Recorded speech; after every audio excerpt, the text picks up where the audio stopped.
it's really important that people are keeping cool in the heat because heat illness is a big issue, and there are heat illness related deaths as well. And the reason that it's important to focus on vulnerability when looking at heat is because the distribution of heat across DC is not equal. It tends to more significantly impact groups that are vulnerable than groups that are white and high income.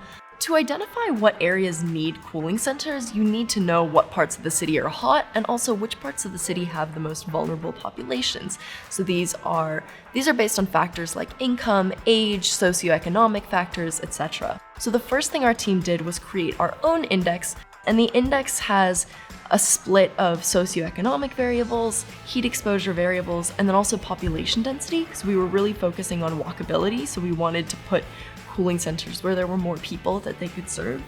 This index and the location of existing cooling centers in DC, we identified what cooling centers and hotspots had more than a half mile of walking distance, and then we added additional cooling centers to mitigate that issue. So now, according to our new plan, every hotspot is within half a mile of the nearest cooling center.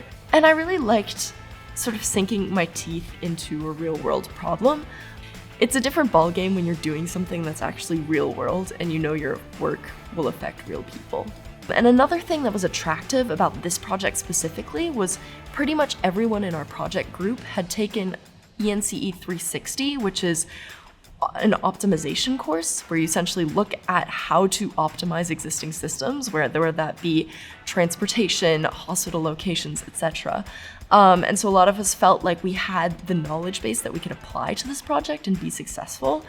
But I think what was really valuable about this project was actually the process of identifying a problem, finding what information is out there, and also thinking about how to go about solving that problem. And it also sort of taught the team a lot about pacing projects, especially pacing team-based projects. So I think I gained a lot from the process of working through this capstone that'll be very applicable to my career and my job.